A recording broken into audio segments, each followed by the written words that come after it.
Everyone, welcome back to my channel. আমার আরও একটি ব্লগে তোমাদের সবাইকে জানাই স্বাগত। তো এখন বাজে 10টা 10। এখন থেকে আমি আমার ব্লগটা শুরু করছি। তো দেখো এখানে জল নিয়ে নিচ্ছি, দুটো বালতিতে ভরবো।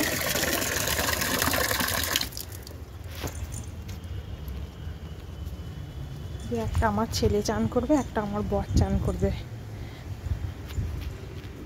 আর দেখো কাঁচা কমপ্লিট, সব রোদ্দুরে দেওয়া হয়ে গেছে। আমার মায়েরই দুটো কাপড়, একটা পরে কাজে গিয়েছিলো আর একটা এসে বাড়িতে পড়েছে, সেগুলো ছেড়ে দিয়ে গেছে। আর তারপরে যাবতীয় সব কিছু আমার ছেলের, আমার বরের সব বাসি। এত কিছু রয়েছে, সকালে কাচতে হয়। তো মা আজকেও রান্না করে রেখে চলে গেছে। আর আমার আজকে দেরি হলো, আমার একটু কাজ ছিল, কাজগুলো নিয়ে যাবে বলেছিল বলে কাজগুলো করতে গিয়ে দেরি হলো। এই কাজগুলো করে উঠে বাসন পড়েছিল, বাসনগুলো মাজলাম। বাসনগুলো মেজে তারপরে জামা কাপড় কেচে ছাদে শুকনো করতে দিয়ে জলটা দিচ্ছি, দিয়ে ওপরের বিছানাটা পড়ে আছে, ওপরের বিছানাটা তুলে নেবো, নিয়ে স্নান করে পুজো করবো। তো চলো দেখতে থাকো, আর পরে আসছি। তো দেখো বিছানার এই অবস্থা, এখনও পর্দা সরানো হয়নি, জানলা খোলা হয়নি, বিছানাও তোলা হয়নি। তো চলো দেখতে থাকো, আমি বিছানাটা তুলে নিই। তো দেখো বিছানা গুছিয়ে নিচ্ছি। প্রথমে বালিশগুলো তুলে নিচ্ছি, তারপরে কম্বলগুলো গুছাবো। আমার বিছানা তুলতে দেরি হচ্ছিলো, ওই যে আমার ছেলের কম্বলটা গুছাতে গিয়ে দেখছি উল্টো দিকে ভাঁজ করছে, তারপর আবার তাকে খুলে আবার সোজা করে ভাঁজ করলাম, তাই একটু দেরি হলো।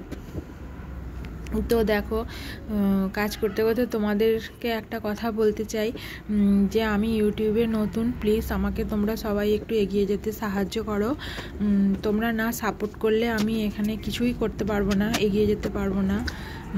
তো প্লিজ সবার কাছে বলছি যে প্লিজ তোমরা একটু হেল্প করো। বিছানা তোলা কমপ্লিট, পর্দা সরিয়ে জানলাও খুলে দিয়েছি। কাজ আছে সুঝে, এই যে জামা কাপড় গুছোতে হবে, এখানে সব ঝুলছে, আলনাটা গুছোতে হবে। তো চলো ওগুলো আবার পরে হবে, সময় পেলে আমি পরে আসছি। দেখো তোমাদের সাথে দুটো জিনিস শেয়ার করা হয়নি। এই যে এই জুতোটা আমি কিনেছি, দেখো এটা শীতকালে বাড়িতে ঘরে পরার জন্য। এটা কেমন হয়েছে জানাবে। দেখো আর একটা জিনিস হচ্ছে,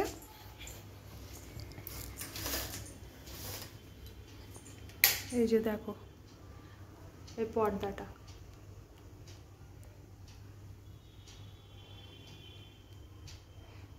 যে দেখো দেয়ালের সঙ্গে ম্যাচিং করে কেনা হয়েছে। তো কেমন হয়েছে কমেন্টে অবশ্যই জানিও। আমার পর্দা লাগানো ছিল না, আমি এই পর্দা কিনে লাগানো হয়েছে। দেখো জানলাতেও লাগিয়েছি, এই যে জানলাতেও লাগিয়েছি কপাটে, আর এই যে এখানেও লাগিয়ে দিয়েছি ড্রেসিং টেবিলের পাশেই, যেখানে আমার ড্রেসিং টেবিল, এখানে একটা জানলা আছে, লাগিয়েছি। যে দেখো এই পাশ থেকে এরকম দেখতে লাগছে ড্রেসিং টেবিলটা। আর এটা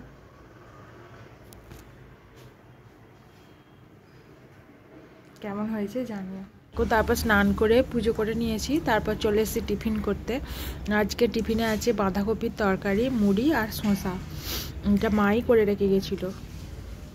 তো দেখো আমার পুজো ঠাকুরের পুজোটা আগে শেয়ার করা হয়নি, তো তারপরে আমি তোমাদের সঙ্গে শেয়ার করে নিয়েছি। পুজো করার আগে আমি ভাত বসিয়ে দিয়েছিলাম, ভাতও আমার হয়ে গেছে, পুজো করা। তো দেখে নাও পুজো আমার হয়ে গেছে, টিফিন খাওয়ার আগে পুজো করে নিয়েছি। তারপর আর শ্যুট করিনি, তারপর চলে এসেছি লাঞ্চে। দেখো আজকে লাঞ্চ ছিল ভাত আর মাছ, আলু, কপি দিয়ে একটা তরকারি, আর ছিল ওটা হচ্ছে পেঁয়াজ কলি ভাজা। ব্যাস আজকে এটুকুই মেনু ছিল, এটাই মা রান্না করে রেখেছে। তো তারপরে আর ঘুমিয়ে পড়েছিলাম, তারপরে আর সন্ধে হয়ে গেছে, সন্ধে দিয়ে তারপর আমি সকাল করে রুটি করে নিয়েছি, যে রিলস বানাবো বলে। আর কাজ ছিল না, অল্প কাজ দিয়েছিল বলে করিনি। এখানে রুটি, দুধ আছে, দুধটা ছানা হবে, চা হয়ে গেছে, চা করে খাওয়া হয়ে গেছে। আর এখানে এখনও বাসনগুলো গুছানো হয়নি। তো এখানে রুটি, ছানা আর ছিল বাঁধাকপির অল্প একটু তরকারি ছিল।